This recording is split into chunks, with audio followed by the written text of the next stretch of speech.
Manifestation is also about becoming the person that has that, whatever that may be, whatever that thing is that you're trying to manifest, whatever that experience, whatever that concept, whatever that theory is that you have for your life, whatever that lifestyle is that you want for yourself. Who is the kind of person that has that kind of lifestyle? And it's not just what they do, but it's also what they believe in. Who are they as a person? It's the who, not the what. But oftentimes you back yourself into the who by doing the what.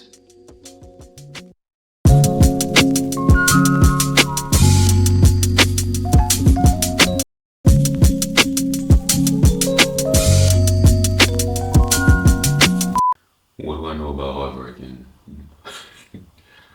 what it means to deal with heartbreak as a man? Usually there's two things that they say make you a man. One is hitting rock bottom. The other one is getting your heart broken for the first time and getting through it. Not everyone gets through heartbreak. Oftentimes, most men get through hitting rock bottom. That seems to be a bit easier for men, but heartbreak is one that a lot of men struggle with. And in my experience, it's because men lack the. It's not that men lack the emotional capacity, they haven't explored their emotional capacity. So there's a spectrum or range of feelings that a man can feel, that a human being can feel. And a lot of men, males, have not actually explored the full range of their emotions. Oftentimes, society teaches us to reject many of our emotions, many of our feelings, and we listen to society and actually do that. We feel obliged to do that. We feel like that's part of what makes you a man, and it isn't. But oftentimes, that's the teaching, that's the training, and because of that, men live their lives in a very partial way, especially from an emotional standpoint, which often stifles men later in life because everything you do is for feeling. But if you only know a certain range of feelings, then it's hard for you to really gauge what it is that you're going for because you haven't explored the other aspects of feelings to have a holistic approach to what it is that you're doing or what it is that you think you want to do. Essentially, this applies to heartbreak because if a man has detached himself emotionally from himself, then what's needed, the other emotions that are needed to process the heartbreak emotionally, he lacks access to, which is oftentimes why a lot of men don't get through heartbreak. Doesn't mean that they don't actually survive it. Yes, granted, some people commit suicide because of heartbreak. Others don't necessarily commit suicide, meaning they don't do that directly. They don't take their lives directly, but they also don't go about living their lives fully because they hold on to the resentment attached to the heartbreak. A man can get his heart broken and be hurt for 10, 20 years. And you can see it in how he treats the other women in his life. You can see it in some instances how he treats all people in his life because he no longer wants to get close to anyone. But usually it's men compartmentalize heartbreak. Right? If you're a heterosexual male, then chances are it's with a woman. But it doesn't have to be. Your father could have been the first one to break your heart. He could have left the house. That broke your heart. Now, you don't really have anybody that you really allow to get close to you because you associate intimacy, not romance, not sex, but intimacy, having a close relationship with someone, as danger. So you don't really allow yourself to get close to anyone, or you don't allow anybody to really get close to you. They can think that they're close to you, but as far as you're concerned, y'all are not really that close. And chances are you weren't able to process that heartbreak because you lack the emotional tools or you did not explore the full range of emotions. You didn't know how to tap into that enough in order to really understand what was happening to you on an emotional level and be able to process it emotionally. And because of that, what tends to happen is a lot of men allow their emotions to overpower their intelligence at some point.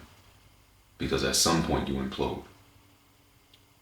Because you don't know what to do with this pain. Unless you allow yourself as you age to begin to explore more of your emotional capacity and thus become able and willing to process these emotions in a way that's actually helpful and healthy. But a lot of men don't actually make it through heartbreak.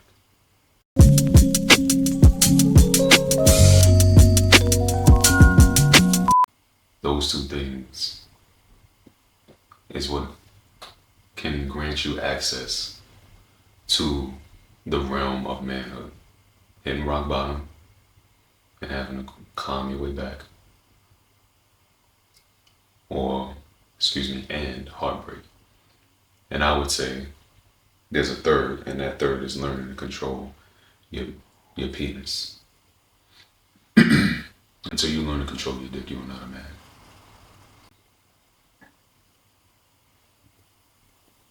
And oftentimes, not knowing how to do that is what can lead to hitting rock bottom. It can also lead to what you perceive to be heartbreak. Because in all actuality, a lot of men break their own hearts. Especially when it comes to women. A lot of men have a certain idea of who they should be, but because they don't know how to control themselves sexually, they don't actually become that person. Because to become that person requires less distraction. And women everywhere. So if you're distracted by women, the chances of you actually becoming that person is slim to none. And when you don't become that person, now you're angry.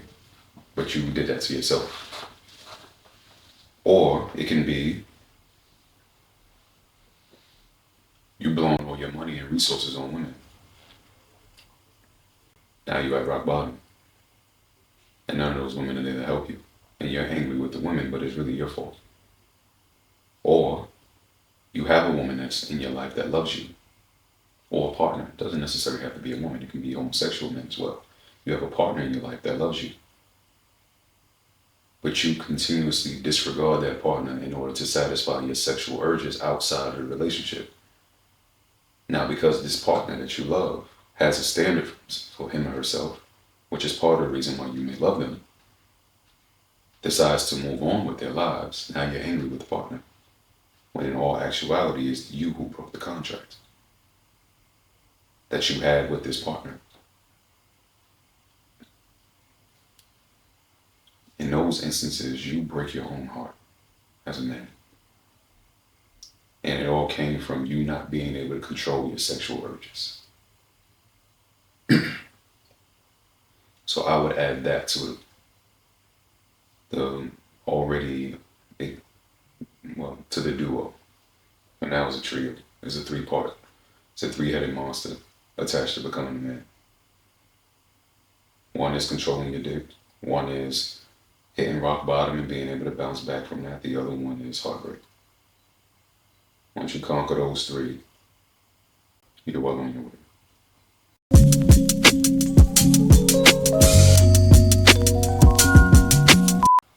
I think relationships are very personal.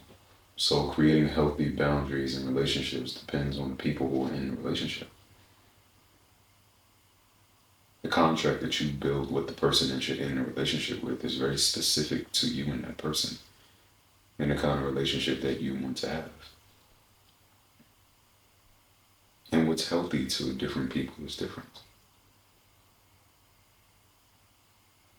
So the idea of a healthy boundary or boundary at all is also very specific to the people involved. I think it depends on the relationship. Some people like to put up boundaries. Some people don't. Some people think if they have to create boundaries, then they shouldn't be with the person. You should have your own boundaries for you. I should not be creating them for you. So If I have to create a boundary for you, that's a red flag. Chances are we're not aligned. And if we're not aligned, then maybe we should just be friends.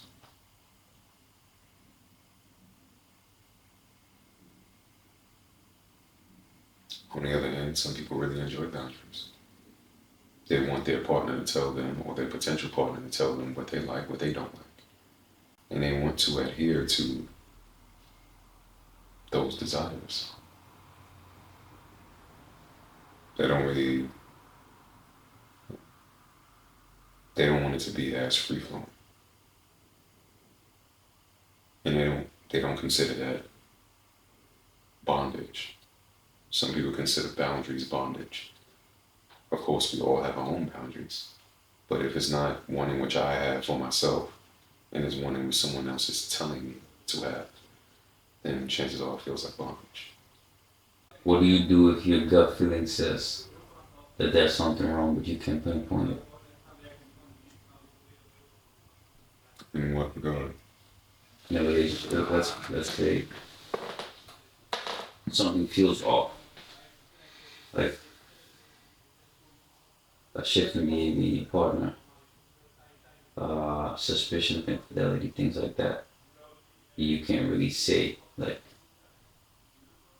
it's not black on white, like what's going on. It's kind of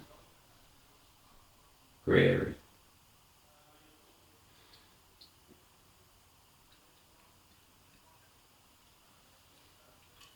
So you sense that there's a shift in your partner. Well, excuse me, there is a shift in your partner. And you sense that the shift happened because something is wrong. What do? Have the conversation with your partner.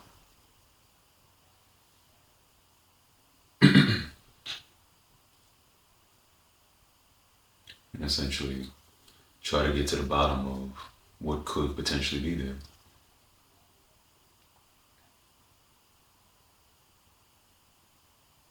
Communication. Without it, a relationship doesn't really exist. And if it seems as if it does, then chances are it won't exist for very long.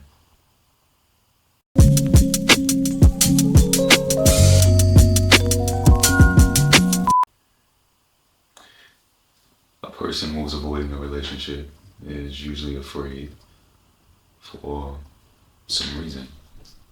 It can be a plethora of different reasons why a person is afraid to enter a relationship. So if a person is afraid to enter a relationship, there's no one reason as to why that person is afraid. But usually it's them. It's not other people. Because sometimes you hear that from people. There's no good men left out here. All the men are either married or gay. Meanwhile, there's a whole sector of society that's getting married now. Right? Finding relationships, finding happiness. So, it's usually the person. Right? All of these masculine women out here. There's no feminine women out here anymore. There are no women out here anymore, just a bunch of men. Men with vaginas. It's not necessarily true either. So it's more about what is it about you that keeps attracting masculine women? What is it about you that keeps attracting toxic men? It's probably your fear that's encouraging you to think in a certain way. And because that's what's on your mind, that's what you see. Universe essentially reinforcing your thoughts. Just like if you bought a new car. You buy a new car now, but you see that car everywhere. But you didn't see it before you bought it, or before you had an interest in buying it.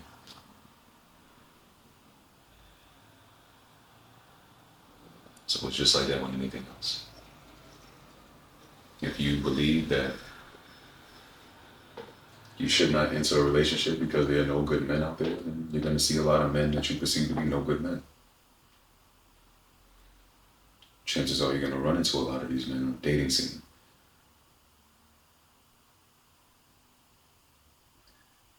And vice versa. If you don't believe that there's any good women out there, you're going to see a bunch of examples of that. Seeking you shall find. But it's usually you.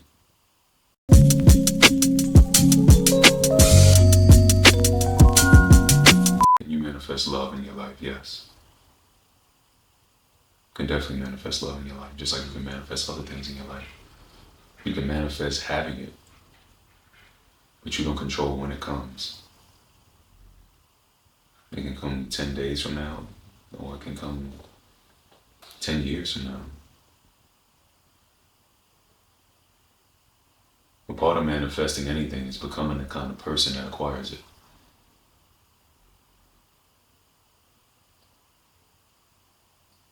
And in some instances knows what to do with it. Depends on what you're trying to manifest. If you're just trying to manifest a short-lived experience, then that's one thing.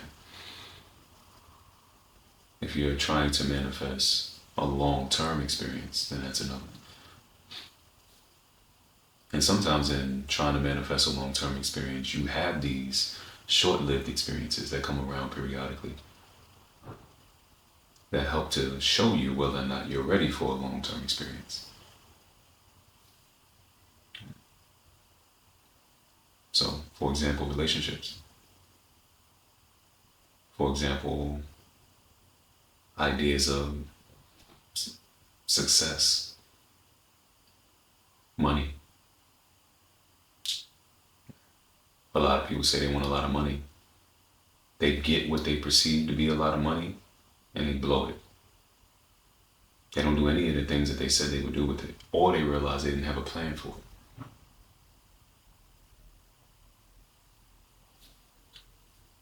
And so just as much as you have to be of value to acquire money, you also have to be valuable to money itself. Not just valuable to people so that you can get money. You have to be valuable to money itself.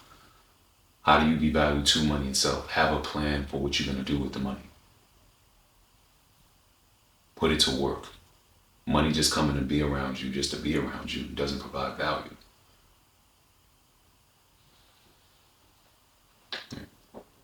It's like a partner. It's like you're dating. What is the idea that you have for the person? What is the idea that you have for your relationship? What kind of experiences are going to be attached to this relationship? What do you want to do with another person? It's the same thing with the money. You don't have a plan for it. Why would it be attracted to you? You provide no value for it.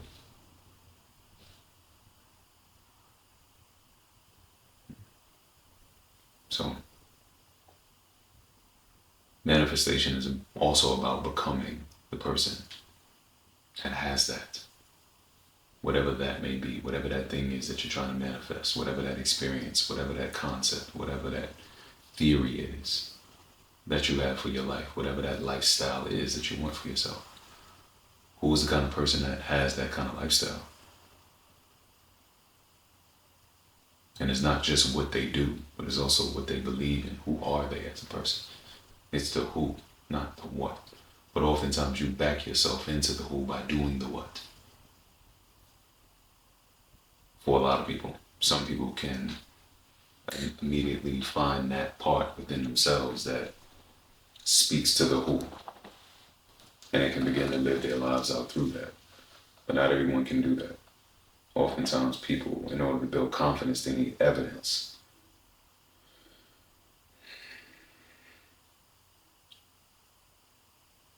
See?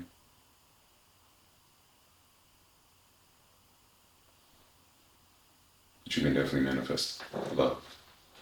And in the process, you may experience short stints of it. You may experience deep like. You think that is love. For the inexperienced heart, it feels like love. But it really isn't. And then you love someone. You have an experience where you love someone, but you're not in love with them. Then you fall in love with someone, but you lose it. Then it becomes, okay, maybe I should be more specific about my goal and what it is that I'm manifesting. Do I just want to be in love with anyone? What kind of person do I want to be in love with? And then it becomes manifesting that.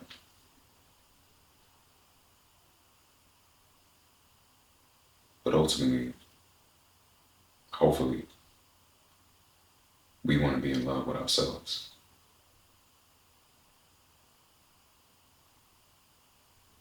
And through that, we attract others who are in love with us as well, or who will be in love with us.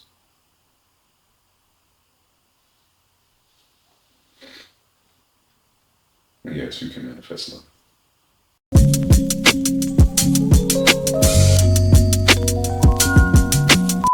I think becoming a cold person is a choice, yes. Definitely think becoming a cold person is a choice. Because typically we become cold based on our perspective, and we control our perspective.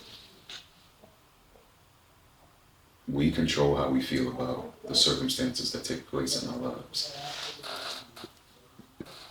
We don't necessarily control every circumstance, but we control our perspective of it 100%. And if you're becoming a cold person, then you are becoming a cold person not because of the circumstance, but because of your perspective of it. And we get to choose how we see the world. So yes, becoming cold is a choice.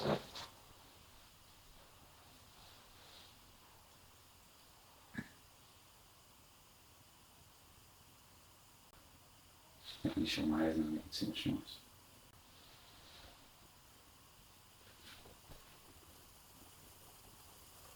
Sometimes I feel some type of way about a situation, even though I understand why they did it. Yes. I think that for me is very conflicting, like that really splits my head. Mm. Not really a question. Doesn't have to be a question.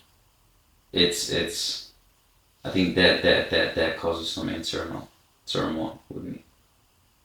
Makes sense. Yeah. And how do you usually deal with it? What usually comes from that internal turmoil? A lot of internal confliction and a lot of daydreaming and drifting towards that. Yeah, that's what comes from it. How do you resolve it? I have yet to. Honest. Yeah, I don't know. Because it feels like I can rationalize it, but I still feel some type of way about it. Why do you feel that way?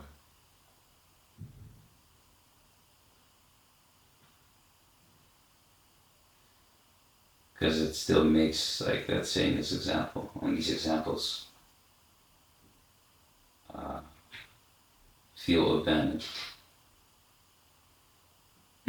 So those types of decisions, like someone leaving you, Yeah. walking away from you Mhm. in some capacity. Mhm.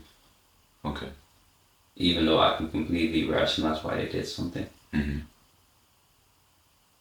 You still feel abandoned. Yeah. Makes sense.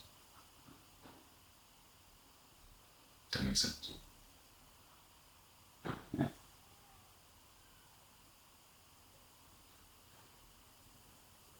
Okay. Well, how do you deal with that kind of thing? That's my question.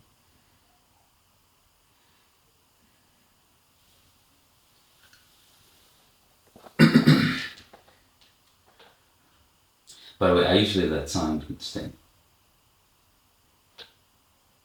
But that just means I usually just forget about it at some point, but that can take years. Yeah. And oftentimes if you'll take that approach, then when you do forget about it, if you forget about it,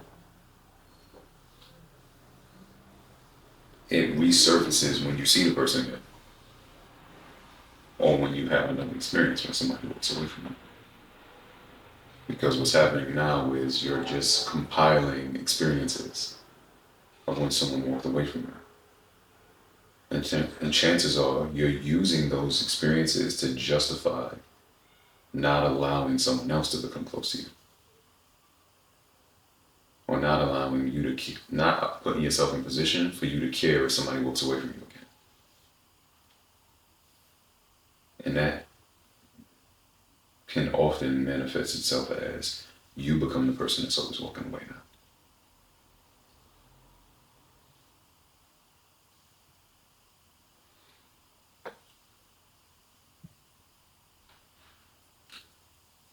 This sounds like abandonment issues.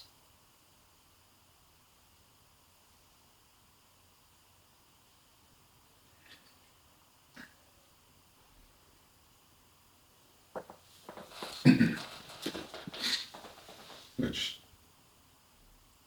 a lot of us have, or had. I used to have abandonment issues. For sure. The thing about abandonment is you eventually learn to abandon yourself. And that shows up in you walking away from, or you abandoning others or things, ideas that you had, ideas that you put a lot of effort into realizing, and then right before you actually accomplished it, you walked away from it. People that you invested a lot of time in, you actually walked away when the relationship was on a high. That's what happens with people who have abandonment issues oftentimes. You don't wait for signals that the relationship is going south. Because as soon as there's a signal that the relationship is going south, it triggers your abandonment issue. So that signal itself becomes the abandonment that you're fighting. Not literally the person walking away from you, just the possibility of them being able to walk away from you. And that possibility somehow becoming more and more real, that option becoming one in which they're more likely to take, is triggering. So even before they actually walk away, in some instances, they don't even have to walk away. You already feel the full-blown abandonment, and you don't want to feel that. So you make sure you leave the relationship while it's on the incline. Because then you only experience what you want to experience from it, which are the good feelings. And you're able to walk away before you get the opportunity to experience anything else. That's what we see a lot today in the dating scene. Which is why a lot of people don't make it through the honeymoon phase. This is why you have these professional daters. Don't really have much experience in relationships, but they have a lot of experience dating. And oftentimes what help them to become cold were these experiences that they may have had with other people who were walking away constantly. In dating, they're referred to as runners. As soon as they see a sign of anything that can be perceived as negative, they run away from the situation. And having enough of those experiences can encourage a person to choose coldness.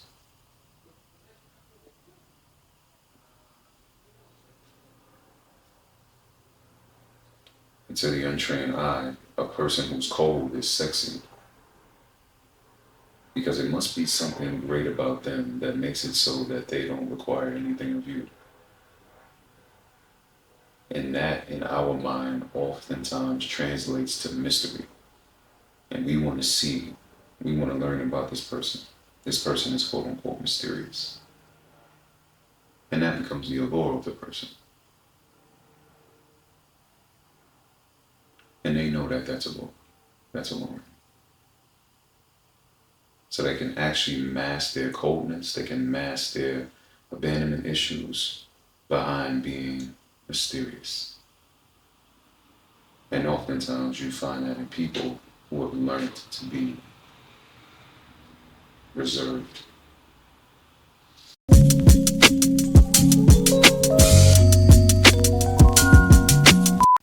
Abandonment is a real thing. Abandonment issues are also real.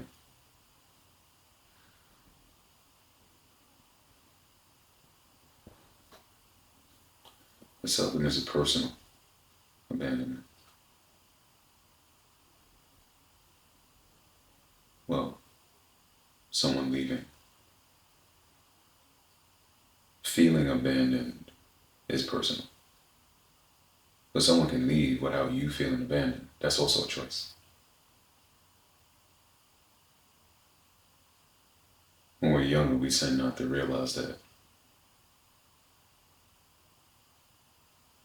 As an adult, hopefully we realize that more and more now. Abandonment is a choice. Someone leaving you is a reality.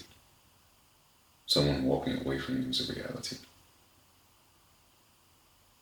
that you cannot control. But abandonment is a choice that you can control.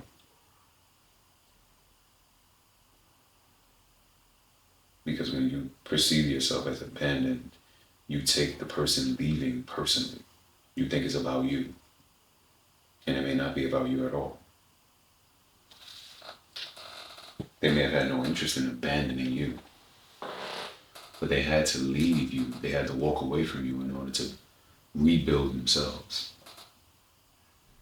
So that when they represent themselves to you, they're a better version of themselves.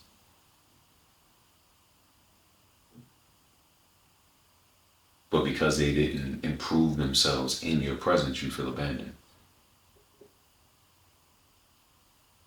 Meanwhile, in some instances, if they were to actually improve themselves in front of you, perhaps you would have other negative feelings. Disregarded, rejected, neglected, unacknowledged, etc. Because they're trying to work on themselves. And thus, they don't have a whole lot of room for you.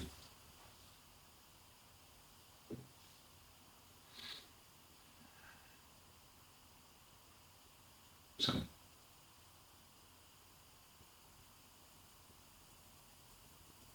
abandonment is real, but to a large extent, we create it. It's a concept that we create internally.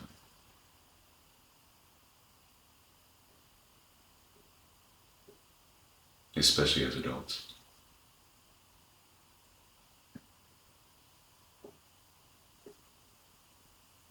But you can abandon a child, for example. That's real. End up having a baby and throwing it in the garbage is real. That's real abandonment. Someone being ill and you leaving them, that's abandonment. Meaning this person is unable to fend for themselves.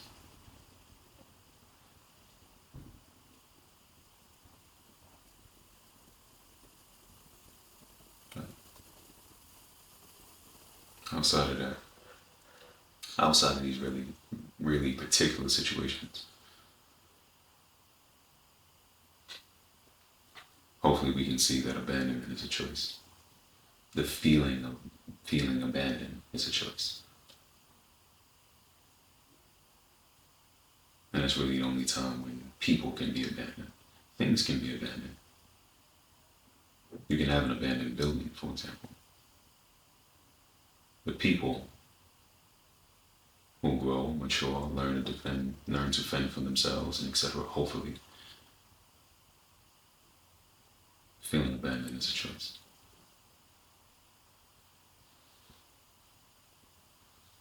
And ultimately, that's what you learn in therapy.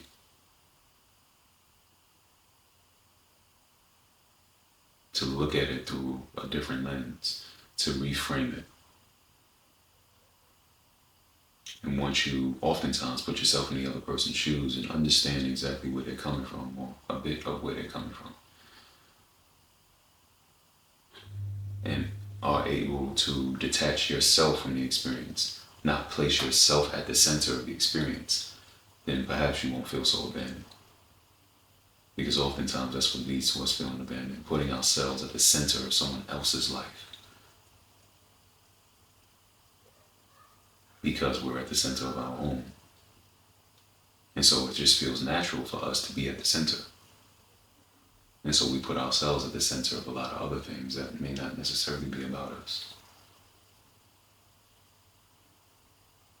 You're not at the center of your parents' life, even though you may think you should be. Your mom abandoning you, or you feeling like your mom abandoned you, it's important for you to remember that. Your parents had a life before they had you. So the decisions that they're making may not be about you. Even though we may feel like it should be about us. And that's not necessarily a wrong feeling. But perhaps that feeling does not serve you. It only lends itself well to you feeling abandoned, which is another feeling that doesn't serve you.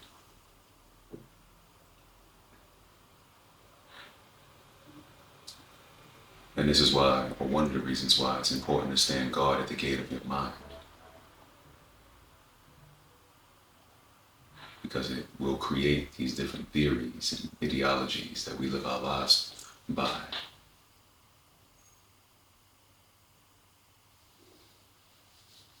Almost to the point where we don't even realize there are other options. There's another lens that we can see our lives through.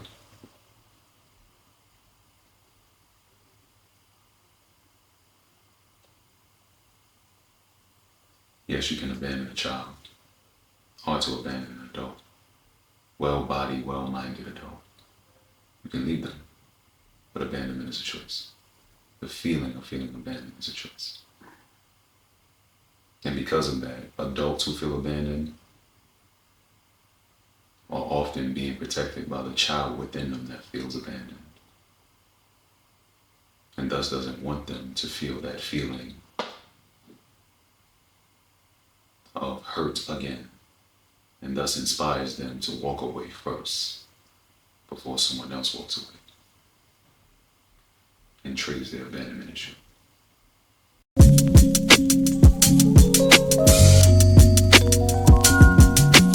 Do you think abandonment issues also have further implications besides romance and love, but also like in business and like pursuing passions? Yeah, abandonment issues affect your life in every way. Because it affects all your relationships, mainly your relationship with yourself.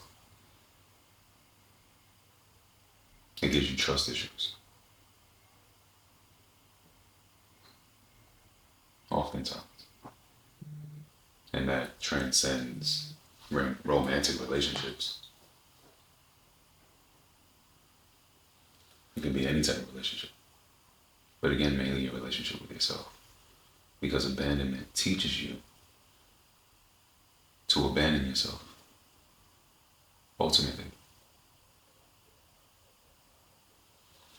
Which means that if you don't resolve it, ultimately you stop trusting you.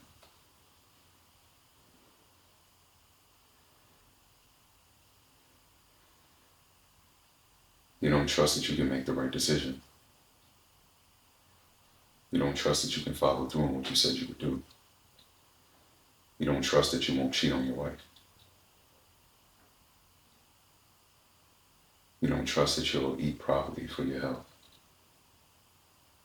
And if you do something that you perceive to be correct in one way, you don't trust that you won't do something in a different direction that isn't what you perceive to be correct, or isn't something that actually serves your life and thus cancels out the greatness that you're exercising over here.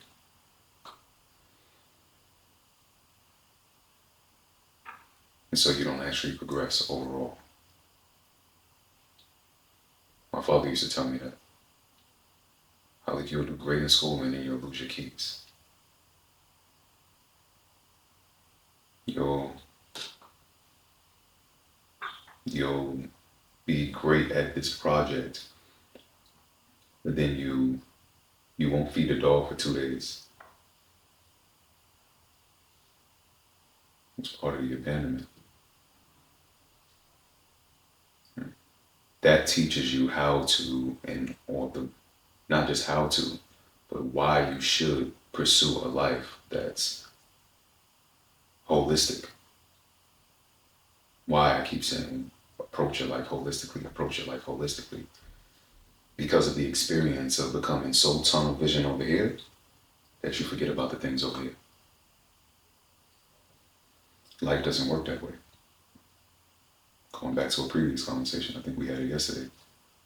Can you be so focused on one thing? No. You lose sight of these other things. That comes from experiencing that. Being so tunnel vision that you lose sight of these other things. And that came from abandonment issues. And thus learning how to abandon myself. So I would sabotage myself. I would create experiences that I wanted, but then I would sabotage the feeling that I thought it would give me by also creating experiences over here subconsciously that I did not want, that would distract me from the feeling of accomplishing whatever goal I accomplished on this side. It's hard to celebrate a win when your life is in shambles. I was super happy when I walked across the stage and graduated in college. I wasn't happy about the overall experience though. Why? Because I didn't position myself enough to not be going back to the hood. So as much as I was happy to be grabbing the diploma or the degree, all it really meant was I was that much closer to going back to the projects.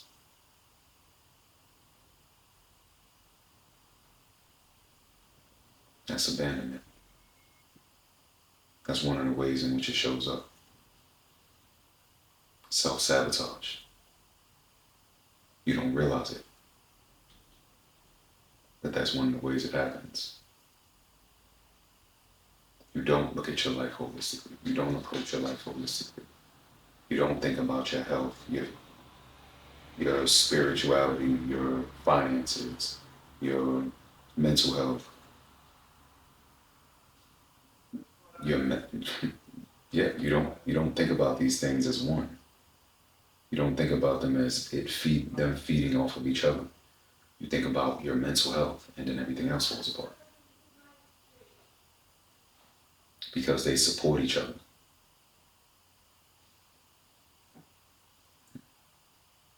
So really, there isn't one that's able to stay above the other for an extended period of time without it either being strong enough to pull the rest of it up, stay stationary long enough while the others are being worked on, or it gets pulled back down because the others are stationary.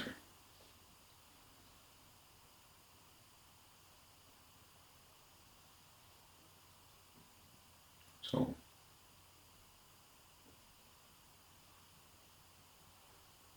acknowledging abandonment as a choice helps you to understand all the different areas in your life where it shows up. Where am I not giving 100%? Why am I not doing it? What are the reasons that I'm coming up with? Do those reasons actually serve my life in a way that's actually fruitful? Or am I looking for a familiar experience? Even though I say I want to be successful, which to me at the moment is unfamiliar.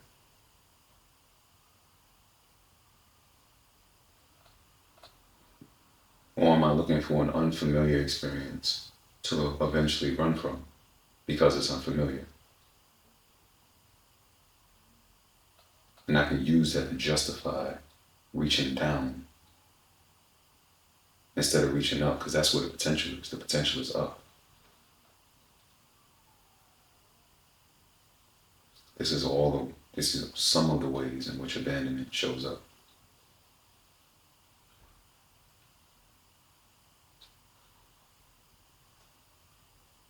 So yes, it can impact every aspect of your life. Every aspect in every relationship. Mainly the one with yourself. Why? Because it's controlled by your ego. And your ego is everywhere.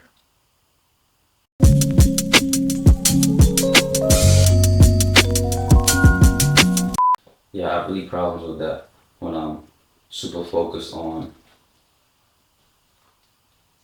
producing.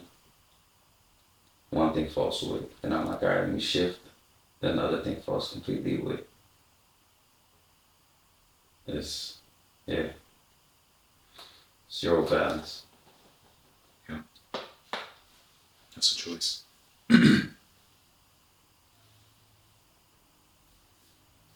It's funny, but I notice with myself, like every time I really focus on myself, I'm almost like, I'm gonna stop dating, as if these two cannot coexist. But notice what you're doing. You say, I'm going to focus on myself. So I'm going to stop dating.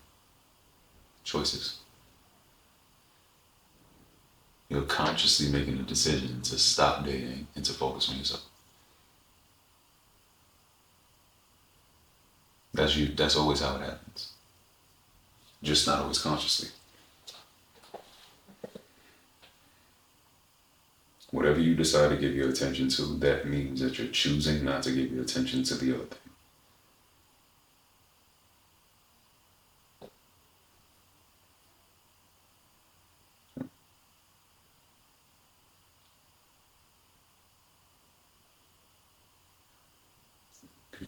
Be aware of the cost. Be aware of the cost. Indeed. Be aware of how dynamic life is. Be aware of the power of a schedule. This is why you have them, so you don't ignore other aspects of your life. There will be no need for a schedule if you just want to focus on one thing. You know what you're going to do. There's no need for a schedule. But because there is a multitude of different things that require your attention, you need a schedule. That's the whole point of a schedule. So that different parts of your life just don't fall by the wayside. Because ultimately, that's counterproductive. You want to focus on one thing specifically so that you can be productive.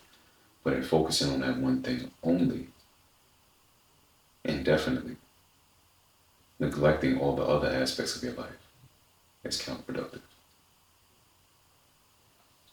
So even if you actually become great at this one thing, this one part of your life is flourishing, overall your life is probably not satisfying. And because you don't feel satisfied with your overall life, the primary emotions you feel may not be positive.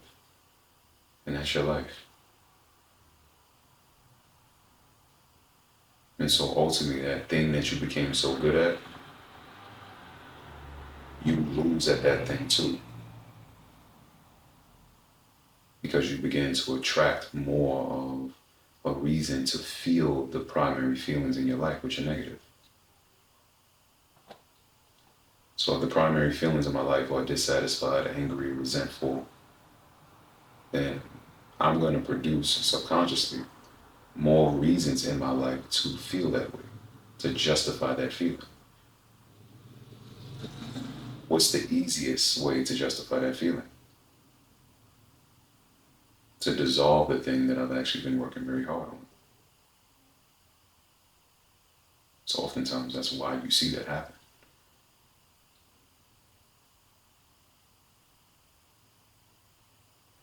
You ignore multiple aspects of your life.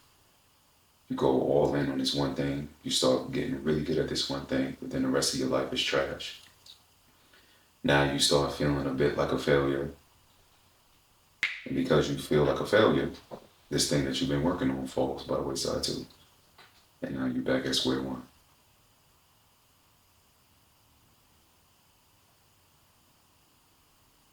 And who's at square one?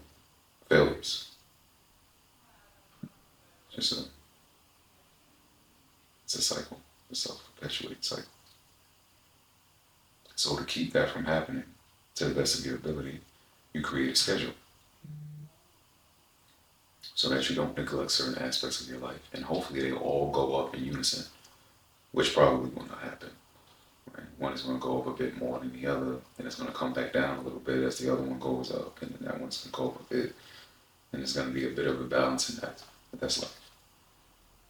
Ultimately, in 10 years, your whole life will be here, right? As opposed to where it was 10 years prior, which was here. That's the goal. You should also schedule in leisure time to relax. Definitely. Definitely. Everything should be scheduled.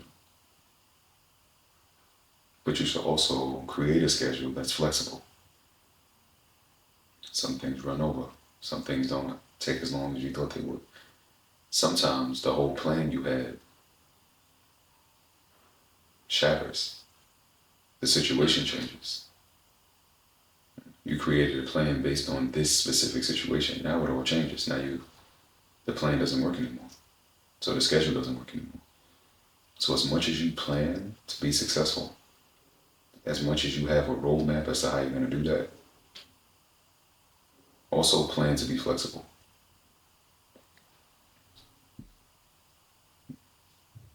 Make it so that your schedule can bend a little bit. But you should definitely have a schedule. Don't wake up tomorrow not knowing what you're going to do tomorrow, not knowing what you're going to do with the time.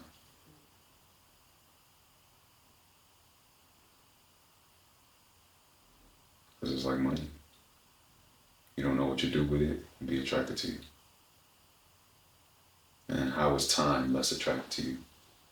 It'll make it so you don't have anything to show for it.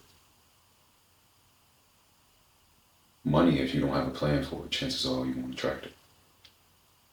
Time is, if you don't have a plan for what you would do with it, it'll make it so you have nothing to show for it. Just to reiterate, you make a schedule. So the way you make schedules is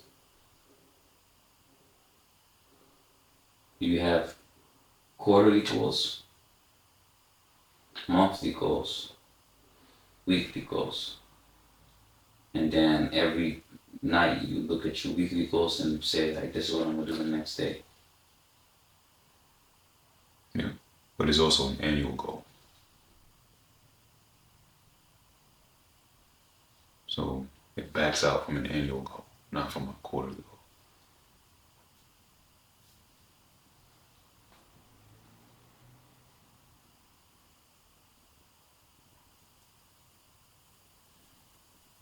It's funny, I'm in the process of doing that now. I'm completing a document for short-term and long, well, it's really an overview of the business. And one of the aspects of the document is short-term and long-term goals. So I was actually revisiting this concept last night, obviously. So yeah, that's how I do it. And is that yearly goal, is that a list of goals or is that like one main goal? So the annual goal is usually 1 to 3 goals. And I usually make it around my birthday. I don't make it January 1st or something like that.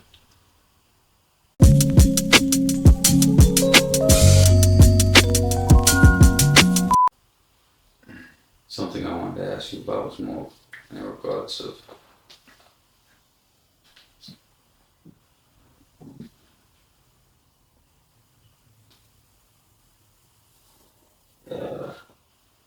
anxiety.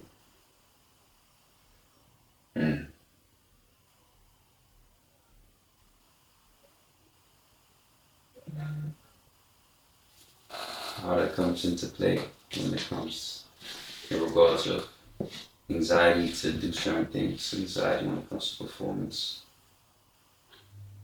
I remember in school sometimes I would get so anxious to the point that I got like sick.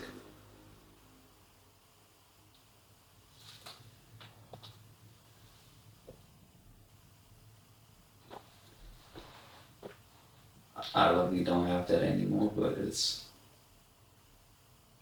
I still experience when it comes to like deadlines.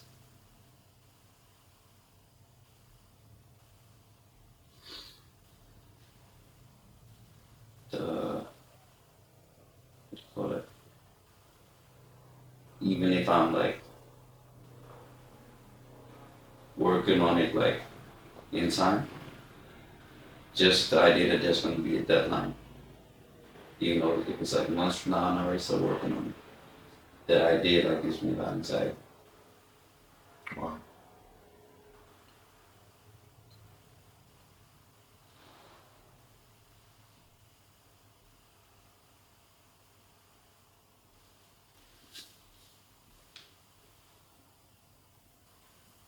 I think deadlines really solidify failure.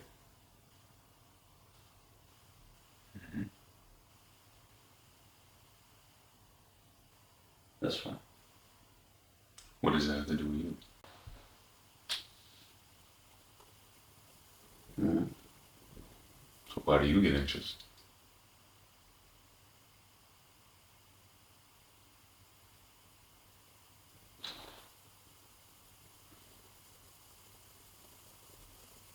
I don't understand yet the reason. Deadlines solidify failure, but it does that in general. It solidifies failure for everyone. But I'm asking you, why do you get nervous? What does deadline solidifying failure have to do with you specifically?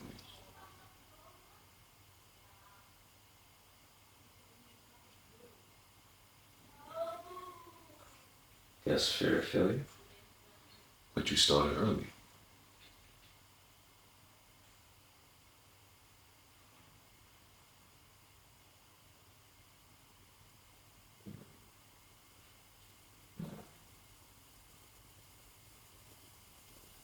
That doesn't take away the chance of failure. Why not? That's the whole point of starting early. So there's less of a chance that you won't finish in time. So it takes away the chance of failure. It doesn't take it out completely. Nothing does.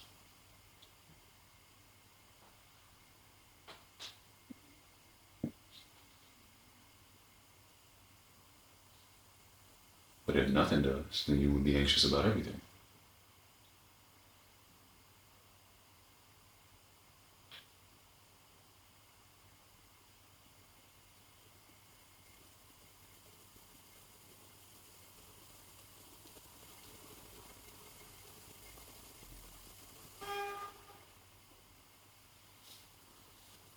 And maybe that's the case. Maybe. You don't know if you're anxious about everything.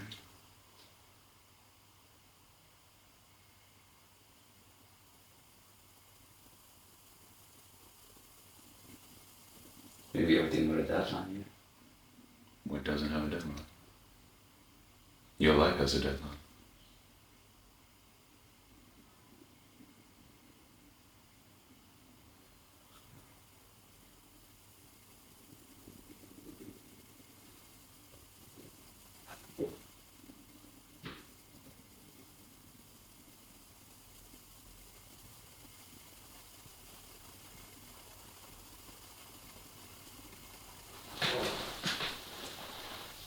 I think life's deadline is a little bit more vivid.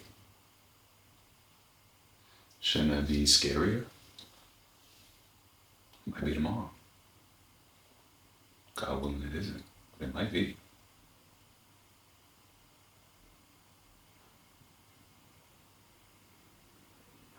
Would that not produce more anxiety than the thing that you're doing now that is due in 2 weeks, 2 months?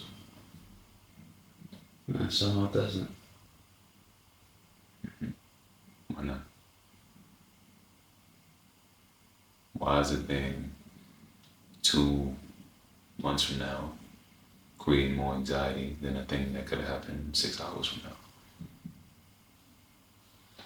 Because one feels definite, the other doesn't. I think there's also not a task in life. Death is not a task. It's a reality. But living is a task. And what solidifies the failure as to whether you've lived or not is death. Otherwise, there would be no urgency in the choice to choose to live.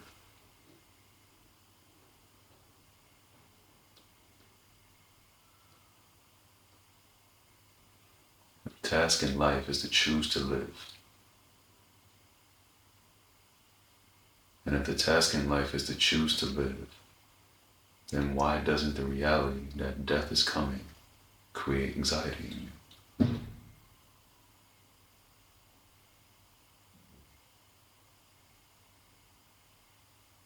Not being aware of the test.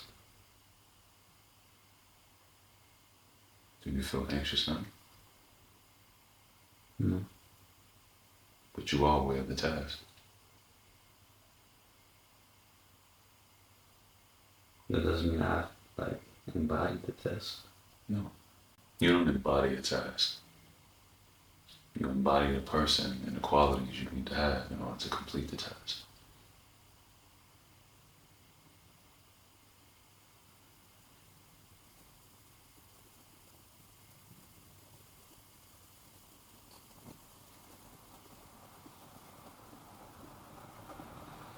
So that was your definition of what life is supposed to.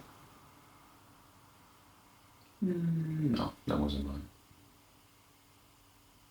Yeah, that's in general.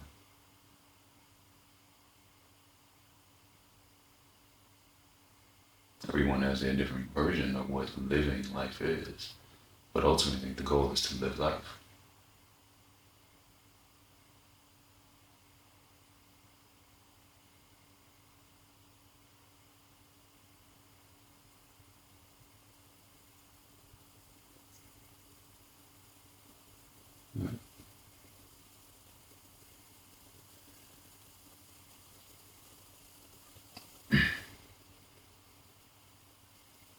I don't know why that doesn't create my anxiety.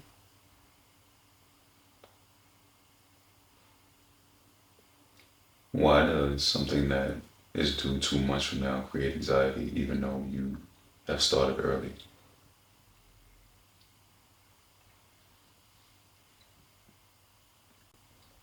That's the original question that we're trying to get back to. Yeah.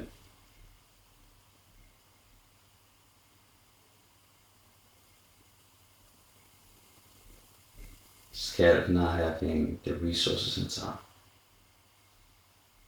Not being able to complete the task.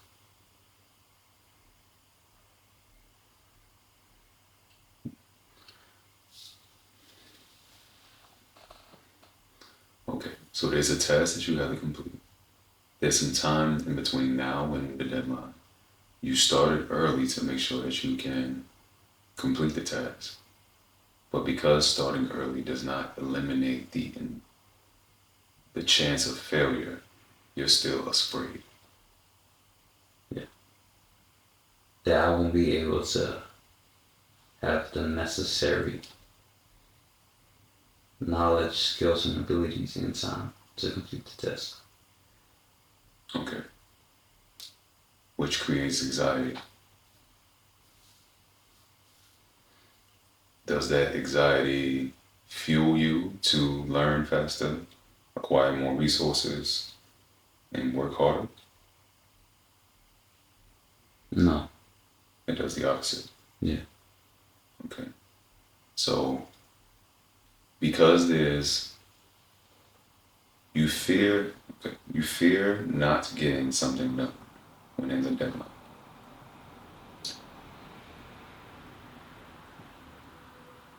Because you fear not getting something done when there's a deadline, you have anxiety.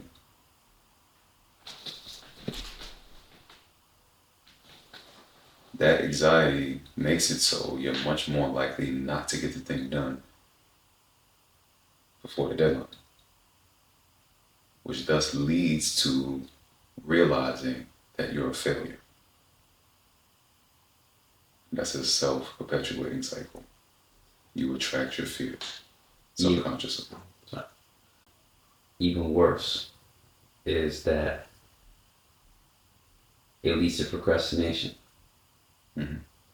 I started, I'm like, I'm not equipped.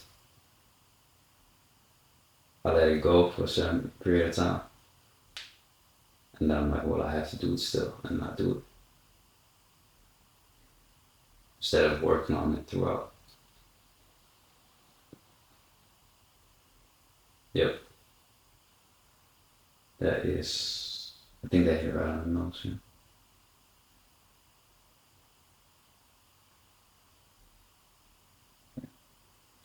You want to attract your fears, Jim. Best way to not attract your fear is to not have it.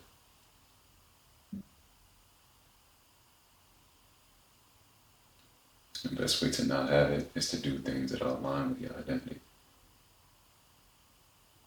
Best way to do things that are aligned with your identity is to solidify your identity consciously. Because either way, you're going to do things that's aligned with your identity. We all get our standards. On a subconscious level, you meet your standard. You meet the standard of your current identity.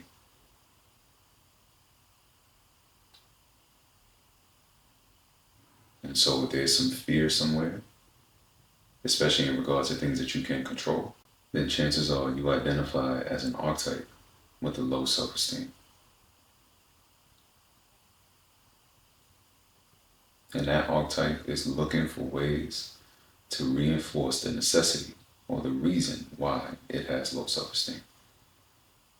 Failure is a reason to have low self-esteem.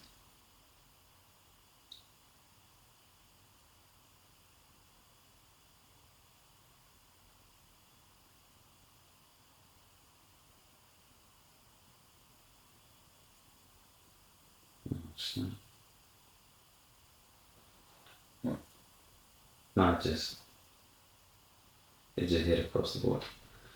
Yeah, right. Go ahead.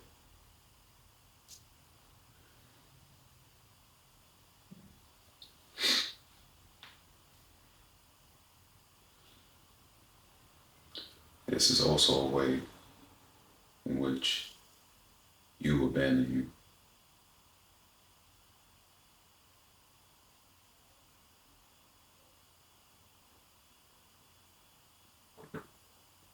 You have a goal.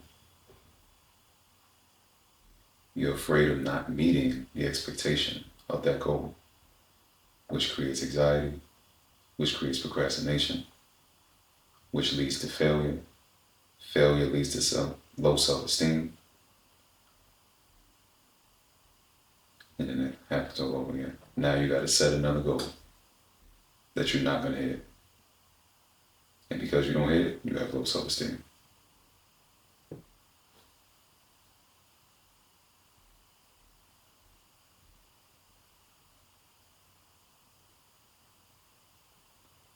Because you keep putting yourself in position not to hit your goal,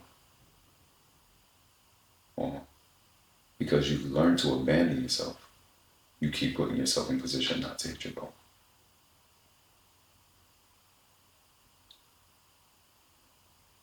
And because you identify as an archetype with low self-esteem, not hitting your goal reinforces the low self-esteem.